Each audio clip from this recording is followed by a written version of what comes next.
Wow, here we are again. This is Brother Peter with tidbits from the Word. And the Word of God is exactly where I am today. And I am in the book of Isaiah. And we have gone from Isaiah 53. And we just can't seem to get out of the book at all. We're in Isaiah 56. Being filled with the spiritual knowledge of Jesus Christ and of God, through His Son, the grace and mercy that came through Jesus Christ, the Son of God, to deliver to a man like myself, an ignorant man, unlearned, couldn't read and write when I got saved, couldn't do anything, knew nothing in a sense of the word, knew nothing about just even good common living in the world. I was raised in a family, but I was raising it like other heathens raised a family. Just getting by and just doing what I pleased, and ended up at the end of a pistol in my hand saying, I need to just blow my brains out, I'm worthless. And that's a place where we really have to come to. We don't have to come to suicide, but we do have to come to the place to see that we are worthless without God. And when we get to that place, we can say, God, I am worthless without you, and He will make you worth something, worthful. And that's what God does.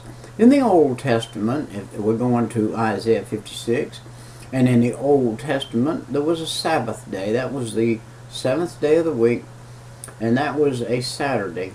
And that was a day that was set apart by the law to keep the law and to show man how depraved he really was, because even in trying to keep the law, he would break the law. And grace was going to come along, and when that grace came along, it was going to be on the first day of the week that man would worship, come to the house of the Lord, bring his tithes and his offering, his 10%, and devote himself on that day to the Lord. Now we've gone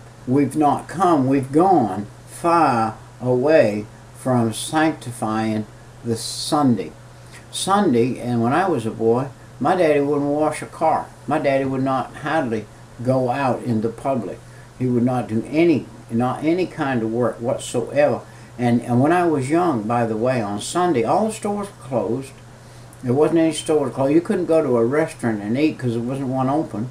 The restaurants weren't open. The stores weren't open. There was a time when this United States of America appeased and pleased God by the living word that we're reading out of His book today, called the Holy Bible, the 66 books, and they deemed it necessary to set the Sunday apart for the Lord. And by the way, the other 6 days of the week, there was no such a thing as a 36-hour work week. There was no such a thing as a work week that pleased man. The work week was up before the sun came up, out there with the cows or in the field plowing or whatever. You went in the house when the sun went down and got yourself prepared to get some good night's sleep.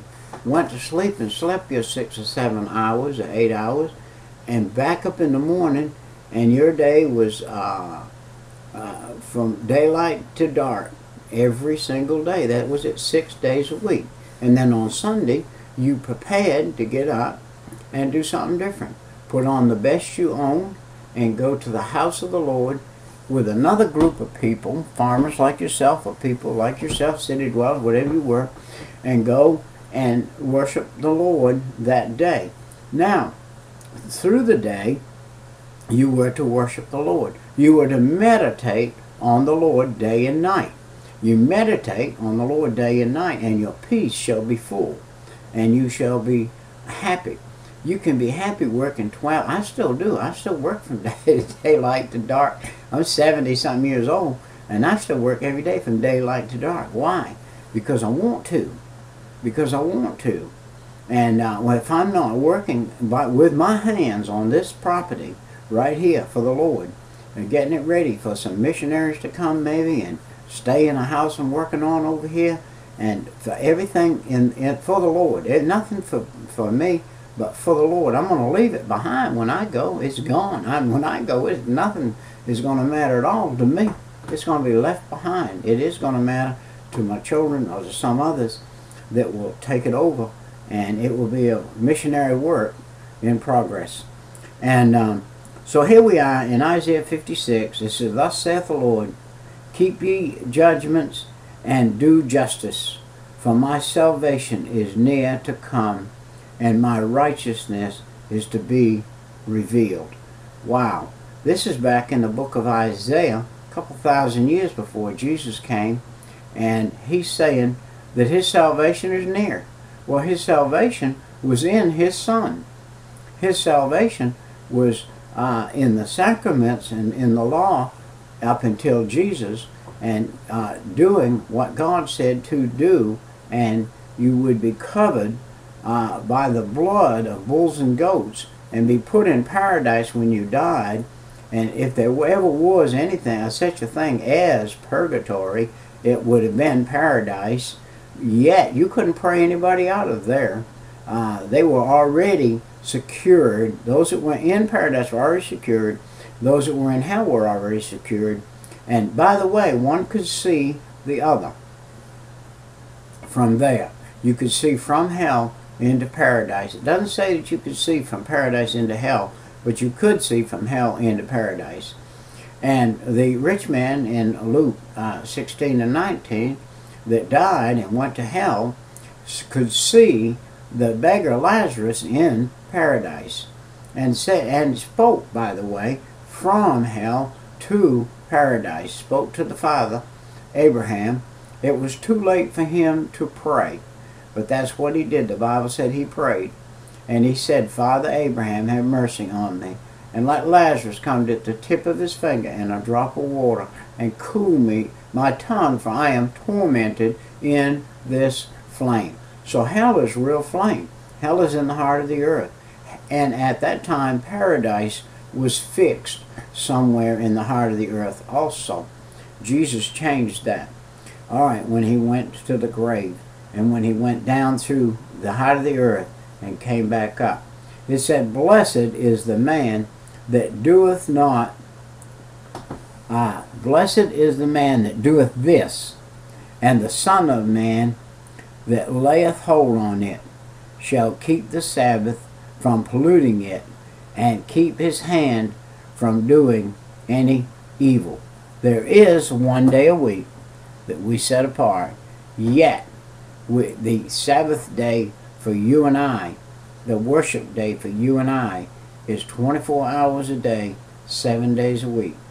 Sunday should not be a day any different other than we go to the church house, and like we do on Wednesday night, we go to the church house and sacrifice that time to fellowshipping with other believers like us, that they may grow from us being there, and that we may grow from them being there.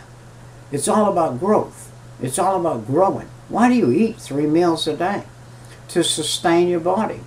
So therefore it is important for us to go to church at least 3 times a week to sustain our spiritual growth and ability.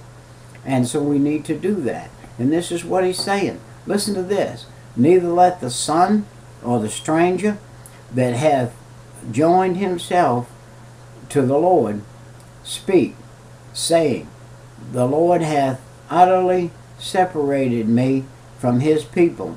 Neither let the eunuch say, Behold, I am a dry tree."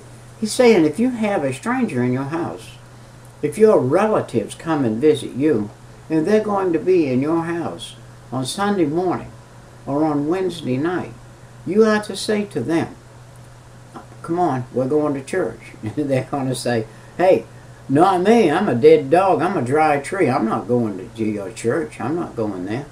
And you say, "Well, I'm sorry, but you're not welcome to stay at my house if you're not interested in going with me to the house of the Lord." And whoever or whatever, and be careful. I have done this many, many times. Allowed somebody to join themselves to me to find out later they were not interested in the God that I serve. A couple of years ago I had a mission. I had several men.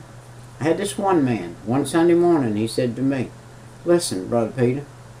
He didn't say Brother Peter. He said, listen, Peter, I don't serve that God you serve. I don't want anything to do with that God. I'm not coming to your church meeting this morning.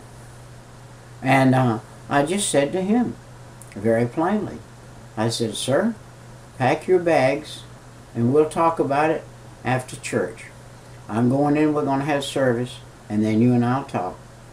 And I had service, and I came back out. I said, sir, do you have your bag packed? And he said, I do. Well, I said, let's go. Come on, get in the car. So he got in the car with me, put his bag in the back seat, and we headed out. He said, where are we going? I said, I'm taking you back to where I picked you up, on the street corner. And I'm going to drop you off there, and that's where you're going to be. You do not want to serve the God I serve. You eat his food. You sleep under his roof. You drink his water. You're not working. You live free here. You're furnished everything by the Lord. And you say that you don't want anything to do with him? Well, you're not going to have anything to do with him, man. I'm taking you back. I'm not going to feed you one more bite of God's food, nor keep you under his roof one more day if you do not want anything to do with him. He said, well, you're some Christian. I have never seen a Christian would take a street man, a homeless man, put him back on the street. Well, I said, God has offered you everything on a plate, and you don't want it. So therefore, you're not going to have it. And I took him back and dropped him on the street corner. And that's where he is in that town still. And he's still doing same as he always did. He rejected the free will of God coming to him and into his heart. For thus saith the Lord unto the eunuchs that keep my Sabbaths, and that choose the things that please me, and take hold of my covenant. Now, a eunuch. What is a eunuch? A eunuch was a man that was sold out 100% to his job. There were some man-made eunuchs, and there were some self-made eunuchs. That was a man that was a servant. For instance, in the Old Testament, they were eunuchs that took care of the harems and stuff, because those were eunuchs that were celibate, that had been using the word heavy. They had been castrated, and they had no ability as male or female to do anything. They were outside of the average person. It said, even unto them will I give in mine house and within my walls a place and a name better than the sons and daughters that I will give them. An everlasting name and they shall not be cut off. I have an everlasting name in heaven that's different than Peter. My name on earth is Peter, but I have an everlasting name in heaven that I've been given by God and through his Son, Jesus Christ. And I'm going to go up there and receive that name one day and sing a new song and be in a new place. Verse 6, and also the son of the stranger that joins himself to the Lord to serve him and to love the name of the Lord, to be his servant.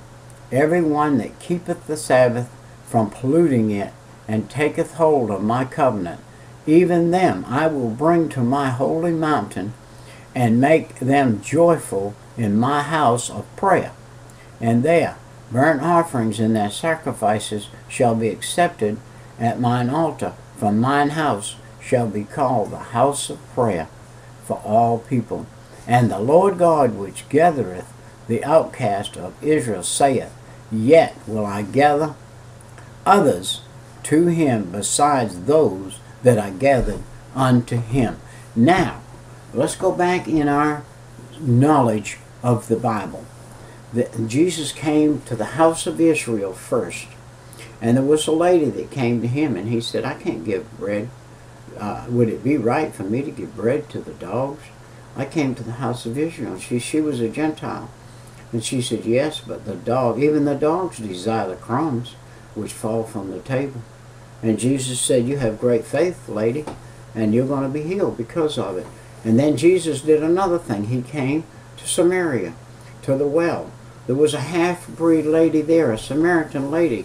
She was a cross between a Jew and a Gentile. And Jesus said to her, speaking to her about her husband. She had had 5 of them. And he said, hey, I don't condemn you. I'm going to tell you the way.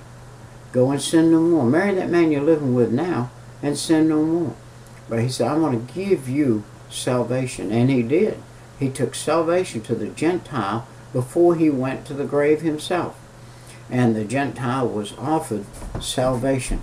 And we have been offered salvation ever since. And we are grafted in. We are the stranger in the house of Israel. Yet we are to serve God as the Israelites were. And for Abraham's seed. And if we had, if the Jewish people had it to do over, perhaps this time they would see properly. And their eyes were blinded though, and now Jesus himself and God has blinded their eyes that many won't see that could. Listen, be careful you don't reject God in any way, shape, or form when he comes to you. Our time's come and gone. It's Brother Peter with tidbits from the Word. I must leave now. See you next time. Bye-bye.